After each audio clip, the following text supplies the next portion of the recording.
Hello, Winnipeg. You're listening to Winnipeg's Classic 107. My name's Ashley Rees, and with the world around us constantly changing, and especially with new pandemic-related restrictions here in Winnipeg this week, there are a lot of questions about what comes next. The Winnipeg Symphony Orchestra is proceeding with caution with their 2020-21 season, Recomposed. That means that this Friday, the WSO will open their season with a concert called Beethoven and Bach. Winnipeg's first opportunity to be in the Centennial Concert Hall since things closed down in early spring. Now, to hear about what audiences can expect both artistically and logistically, we've reached WSO Associate Conductor Julian Pellicano. Hello, Julian. Hello, Ashley. Hey, thank you. So before we get into the nitty-gritty here of what audiences can expect this weekend, maybe you can remind us of something that you talked about earlier this summer when you were on the air, especially now that we've seen new cancellations from organizations like the RWB. What positions the WSO to be able to continue safely this weekend? Well, the WSO and I think all orchestras are in a unique position that's different than other theatrical performing arts, like, for example, plays and ballet, in that we actually can perform with our musicians distanced safely. And that has been the guiding principle behind everything that we've been trying to plan over the past 6 months. Our last time on stage was on March 13th when our season got cut short during the middle of one of my rehearsals. And since that point, we've been basically trying to figure out what can we do, how can we do it, and most importantly, how can we do what we do safely. So we are able to perform distanced on the stage, and that's one of the things that sets us apart, luckily for us, from other, performing arts. Absolutely. Now, back in July, you were talking about like all this research and different configurations that might be on the stage. What have you landed on? What is the stage going to look like this weekend? Well, the stage is going to look much bigger than it normally does because it's more wide open.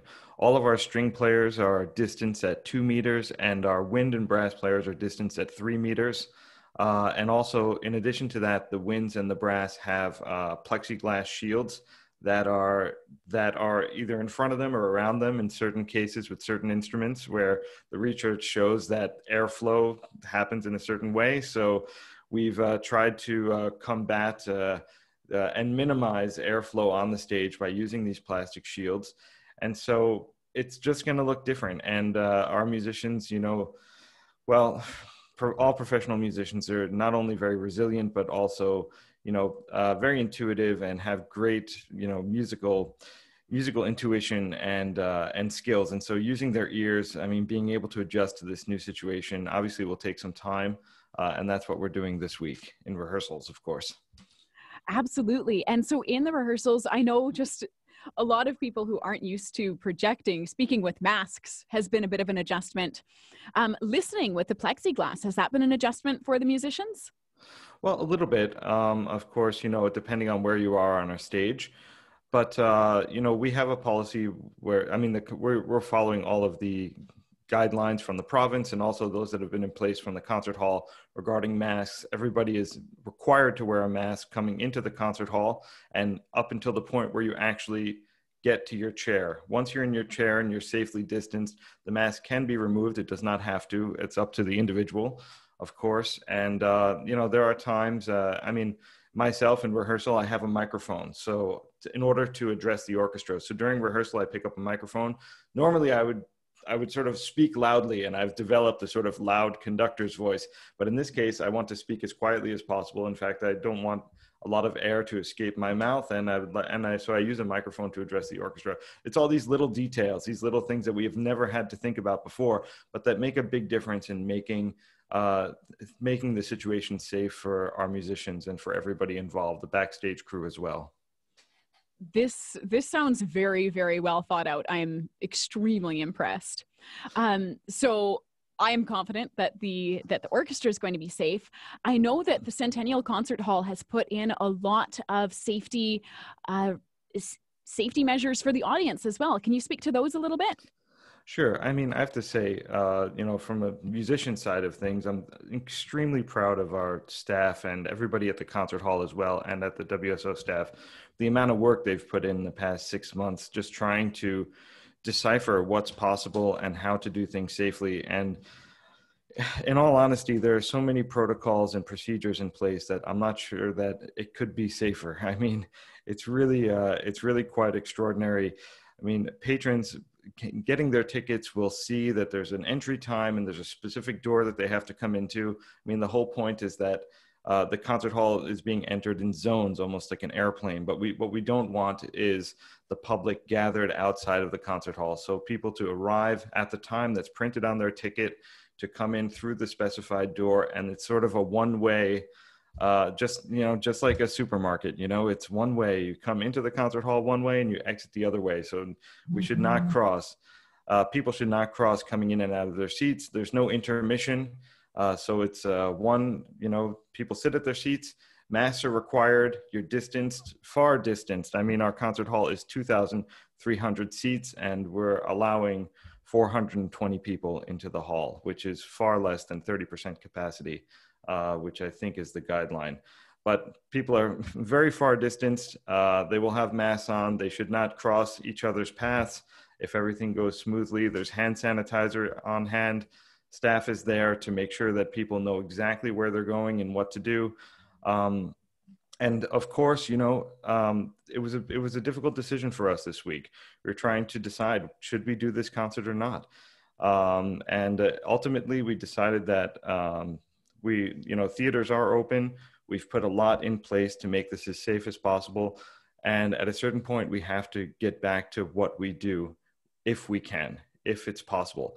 And some people might not feel comfortable to come to the concert hall, which is 100% totally understandable. And so we've set up a very good quality streaming service for those patrons who have bought tickets, but just don't feel ready to come to the concert hall, given what's going on. Those people with tickets will be given a individual sort of unique streaming code, and they can watch the concert from home. And the quality really is quite good. We were testing it yesterday. And even our music director, Daniel Reiskin, was watching the stream from Amsterdam, and he was saying it's as good as any that he's seen out there. So we're just trying to make music available to Manitobans and get back to our mission and put our musicians back on the stage where they belong. That is so fantastic and so meaningful. Let's get to the music, because that's what this is about, and that's what we are so excited about and so thankful that you're bringing back to us. So what should we be most musically excited about for this weekend? I'm musically excited about every piece that I conduct, so it's really hard for me to answer that question. But we're continuing our celebration of Beethoven, which was cut short in March and dramatically short with the cancellation of our tour to the Netherlands. But continuing with our programming of Beethoven's music, featuring Beethoven's Seventh Symphony. Of course, they're all great, incredible masterworks, but this one is really quite special. And musically, it's a bit of a celebration in some ways. And so we feel that coming back to our hall, playing this piece, it really resonates, I think, with all of us as musicians. We have an absolutely lovely work by George Walker on the program, Pulitzer Prize winning African-American composer whose works have not really been heard at the WSO before. And we're very excited to explore one of his shorter pieces and hopefully lead to more, because his music is really absolutely wonderful. This piece was composed when he was a student at the Curtis Institute of Music, where he was a student of the same composition teacher as Samuel Barber. So, he's an absolute wonderful genius composer, and we're happy to play his work. We're featuring Gwen Hobig, our longtime concertmaster, and really one of the greatest violinists in Canada today. I think most of our patrons would agree, playing Bach's E major violin concerto. It'll just be such a treat to hear her in this intimate piece with smaller forces on our stage. And of course, Beethoven's Overture to Egmont, a classic piece, but one of his greatest theatrical works, and also in some ways a celebration of coming back to the concert hall with a really beautiful victory symphony at the end of that piece. So every piece on the program is really a musical gem, and these are pieces that we're just absolutely excited, and it's a privilege to be able to play them live, hopefully for an audience.